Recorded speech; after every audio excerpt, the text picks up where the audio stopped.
Olá pessoal, nossa primeira videoaula de Elementos de Máquinas 1 será a respeito da atividade de projeto e sua relação com os elementos de máquinas, seja para o projeto propriamente dito desses elementos ou para a seleção deles. Nosso conteúdo vai ser organizado da seguinte forma: nós vamos falar da atividade de projeto, o ato de projetar bem rapidamente e das incertezas que estão relacionadas a essa atividade. Uma vez que essas incertezas ocorrem, a gente precisa aprender a lidar com elas. Então, aqui a gente vai apresentar o conceito de fator de projeto e finalizar com um exemplo para fixar todos os conteúdos, os fundamentos aqui apresentados nesse momento.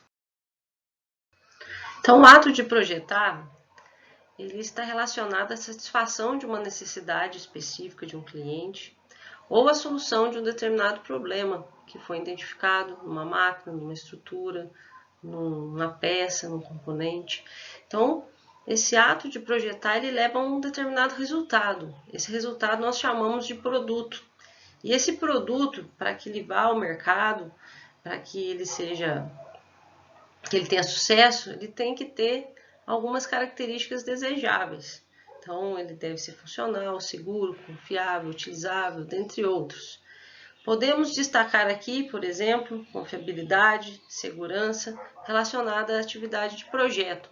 Porque nós, quando projetamos estruturas, a gente não quer que elas falhem, porque a falha pode trazer sérios problemas, prejuízos, e então a gente sempre pensa aí na relação entre segurança e confiabilidade de uma forma mais forte que os outras características. Dessa forma, como a gente está trabalhando com atividade de projeto, tem muitas incertezas relacionadas a ela. A gente tem incertezas relacionadas, por exemplo, à tensão e resistência, que são devido às variações na composição do material que essas máquinas foram manufaturadas.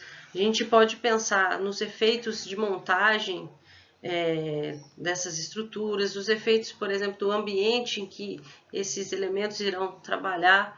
Então, imagina que se eu tiver um elemento que trabalha no ambiente corrosivo, ele terá suas características de resistências totalmente modificadas devido aos sais que estão presentes no meio.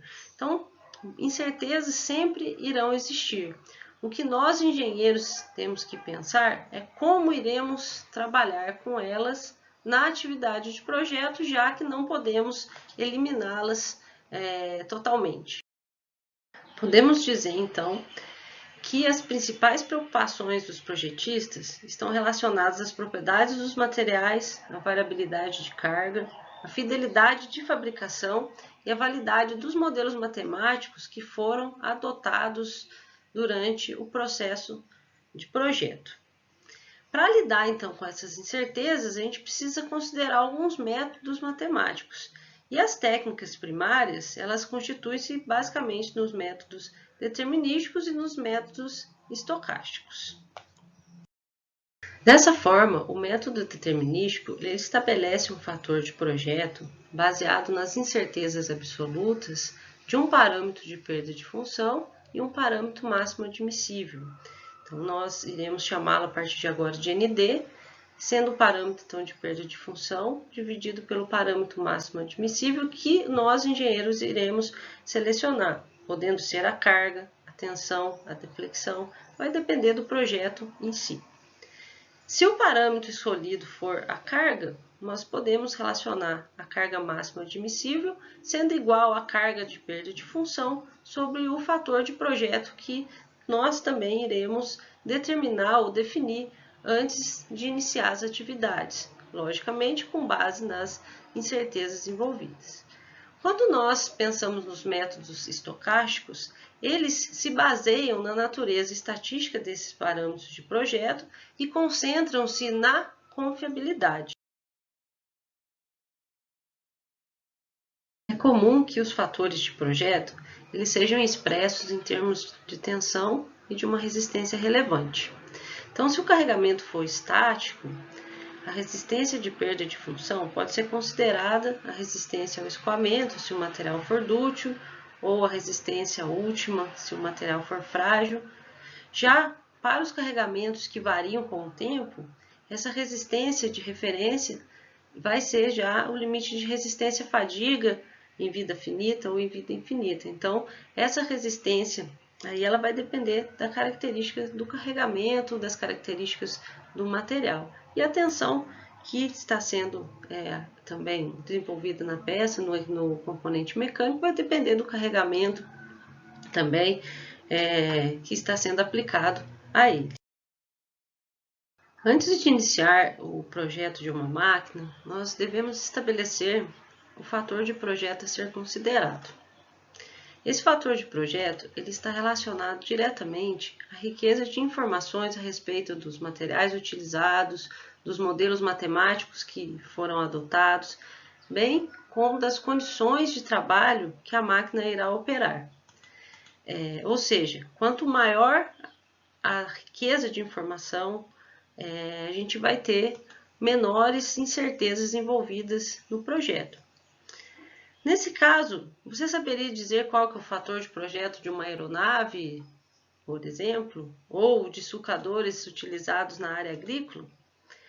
Para aeronaves, esse fator está em torno de 1,2. Já para os sulcadores agrícolas, muitas vezes acima de 3. Você saberia dizer o porquê disso? A tabela que está apresentada aí nesse slide estão exemplificados aí diferentes condições de informação relacionadas ao material, ao ambiente e às cargas atuantes, por exemplo, numa estrutura. Então, como nós sabemos, quanto maior a riqueza de informações disponíveis para a tomada de decisão, mais baixo será seu fator de projeto, justamente por essa riqueza, esse número de informações estabelecidas. Então, só para exemplificar, vamos pegar o material a ser utilizado como exemplo.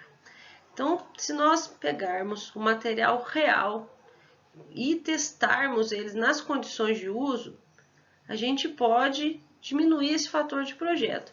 Agora, se a gente pegar resultados de testes pouco representativos, valores de tabelas que não são diretamente relacionados àquele material real, as incertezas aumentam e, consequentemente, o nosso fator de projeto também vai ter o seu valor aumentado. Então, a gente tem que levar em consideração sempre a riqueza de informações.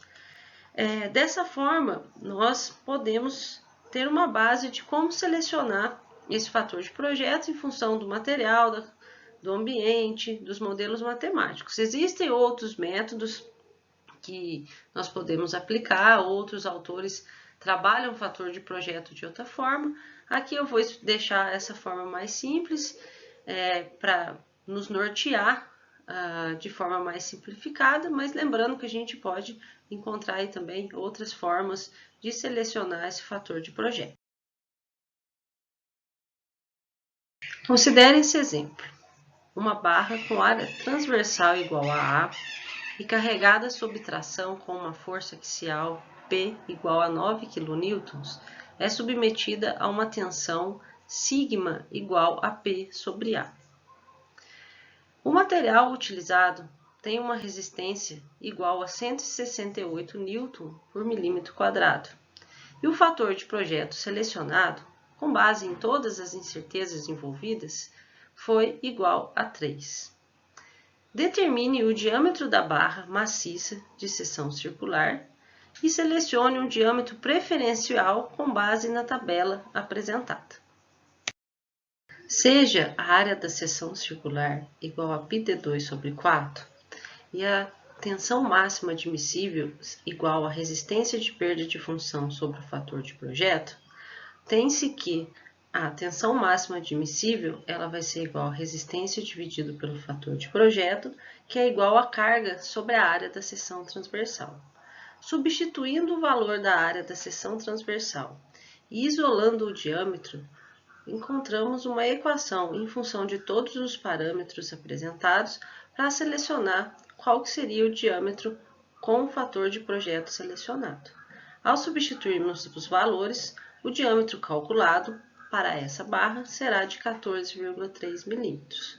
No entanto, é comum que nós selecionemos um diâmetro comercial ou um diâmetro padronizado.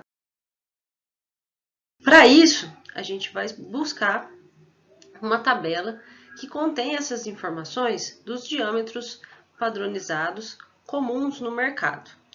Nesse caso, para essa tabela aqui, nós temos que o diâmetro padronizado em milímetro maior do que 14,3 e mais próximo desse valor é igual a 16 milímetros.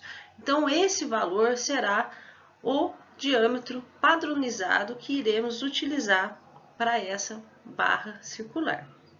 Qual que é a influência da escolha de um tamanho padronizado no projeto, por exemplo, desse elemento?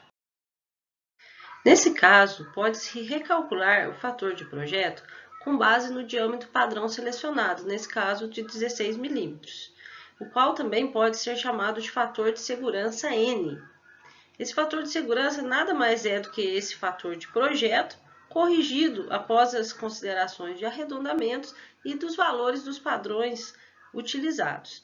Então, pegando esse nosso valor de diâmetro de 16 milímetros e recalculando esse fator de segurança, nós temos ele igual a 3,75, que era esperado, porque o nosso diâmetro calculado era 14,3 milímetros. O padrão ele é um pouquinho maior, de 16 milímetros. Se ele é maior, o nosso fator de segurança ou o nosso fator de projeto corrigido, ele vai ser maior também do que 3. Então, nesse caso, 3,75.